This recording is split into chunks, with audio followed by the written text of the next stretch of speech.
नमस्कार। मैं राजनीतिक परिवार में पैदा हुआ। जब मैं छोटा सा था 1980 में प्रियंका और मैं घर में लेई बनाते थे, रात को निकलकर पोस्टर चिपकाते थे। चुनाव समझता हूं। 20 साल से मैं स्वयं चुनाव लड़ रहा हूं। पोलिंग कैसे होती है, पोलिंग बूथ कैसे मैनेज किया जाता है, वोटर लिस्ट, फॉर्म 17, ये सब मैं गहराई से समझता हूं। कुछ समय पहले हमें दाल में काला लगा। चुनाव के नतीजे आते थे, मूड एक तरीके का होता था, रिजल्ट दूसरे तरीके का। मुझे याद है उत्तराखंड में हम चुनाव हारे।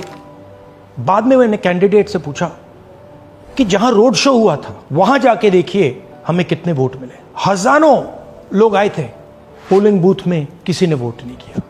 यह असंभव था, यह हो ही नहीं सकता। उसके बाद छत्तीसगढ़ और मध्य प्रदेश के रिजल्ट, हमें लगा कुछ ना कुछ गलत हो रहा है। 2018 में मध्य प्रदेश में चुनाव होता है, हम जीतते हैं। हमारी सरकार चोरी हुई थी। 2023 में चुनाव होता है, मैंने अपने आंखों से भारत जोड़ो यात्रा में देखा, भयंकर एंटी इनकम्बेंसी, और हमें 65 सीट मिलते हैं। इम्पॉसिबल, हो ही नहीं सकता। और फिर महाराष्ट्र में पहली बार हमें सबूत मिला। विधानसभा और लोकसभा के बीच में जादू से नए वोटर आते हैं, और जहां भी इन नए वोटर्स ने वोट किया वहां वोट बीजेपी को गया। महाराष्ट्र चुनाव के बाद जब हमें डाउट हुआ, हमारे गठबंधन के सारे नेताओं ने प्रेस कॉन्फ्रेंस किए और हमने इलेक्शन कमीशन से कहा कि आप हमें वोटर लिस्ट दीजिए, वीडियो रिकॉर्डिंग दीजिए। इलेक्शन कमीशन ने मना किया। ना उन्होंने हमें वोटर लिस्ट दी और ना उन्होंने वीडियो रिकॉर्डिंग दी। डाउट हुआ, क्यों नहीं दे रहे, क्या कारण है? तो हमारे दिमाग में सवाल उठा, क्या इलेक्शन कमीशन बीजेपी की मदद कर रहा है?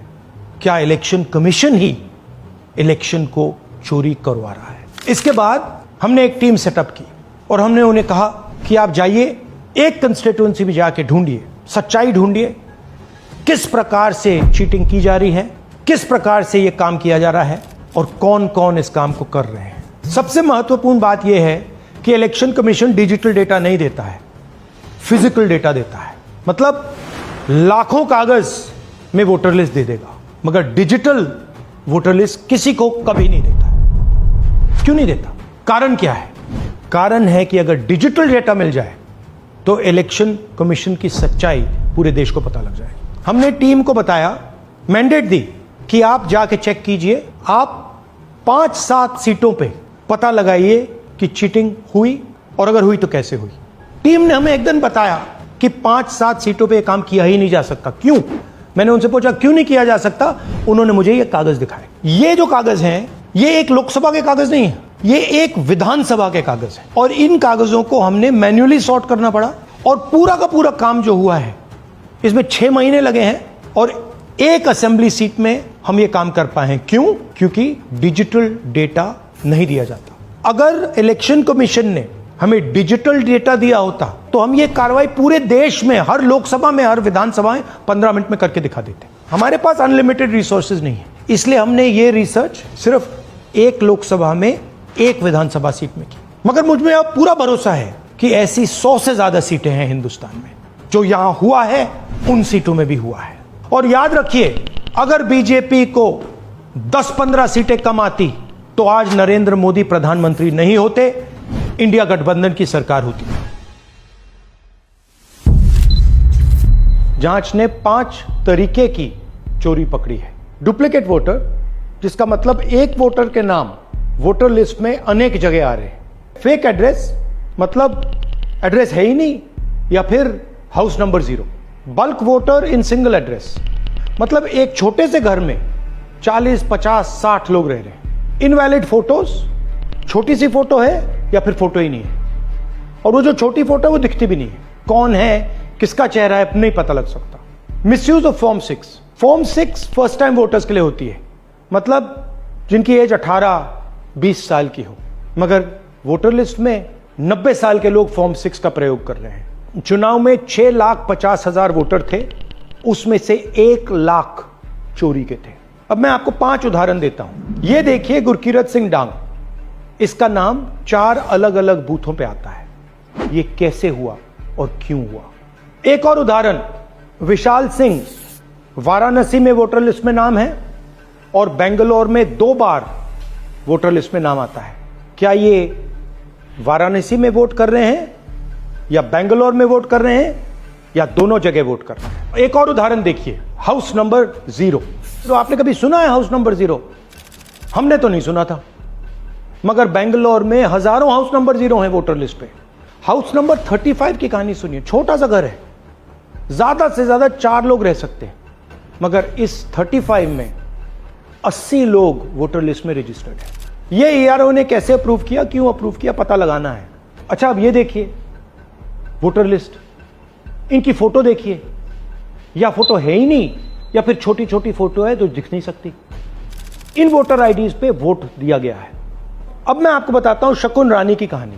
फर्स्ट टाइम वोटर बनी है, 70 साल की आयु है। एक बार फॉर्म 6 का प्रयोग किया और उसके कुछ ही महीने बाद दूसरी बार फॉर्म 6 का प्रयोग होता है। 2 बार इनका नाम वोटर लिस्ट में आता है और फर्स्ट टाइम वोटर की लिस्ट में आता है। ये फर्स्ट टाइम वोटर हो ही नहीं सकती। तो क्या शकुन रानी जी ने वोट किया या किसी और ने शकुन रानी जी के लिए वोट किया? ये ही छुपाने के लिए सीसीटीवी का डेटा हमें नहीं दिया जा रहा है। और ये शकुन रानी जी अकेली नहीं है, ऐसे हजारों लोग हैं जिन्होंने फॉर्म 6 का प्रयोग करके 2-3 बार वोटर लिस्ट में नाम डाला है। हमने पहले इलेक्शन कमीशन से इलेक्ट्रॉनिक वोटर लिस्ट मांगी थी, सीसीटीवी फुटेज मांगी थी। उन्होंने अपना काम नहीं किया, हमें नहीं दिया। फिर हमने अपना इन्वेस्टिगेशन कराया, आरटीआई भरे और हमारे पास डेटा आया। भाई और बहनों, सच्चाई यह है कि हिंदुस्तान में इलेक्शन कमीशन और बीजेपी मिलकर इलेक्शन चोरी कर रहे हैं। यह पूरा का पूरा सबूत ब्लैक एंड व्हाइट में आज हमने आपको दिया है। इलेक्शन कमीशन जानता है कि हमने उनकी चोरी पकड़ ली है, इसीलिए एसआईआर आया है। यह एसआईआर जो है इंस्टीट्यूशनलाइज चोरी है। इलेक्शन कमीशन खुलकर बिना डरे बीजेपी के साथ मिलकर चोरी कर रहा है। और ये जो एसआईआर है, इसका लक्ष्य गरीबों का जो हक है, उनका वोट जो है, उनसे चोरी करने का है।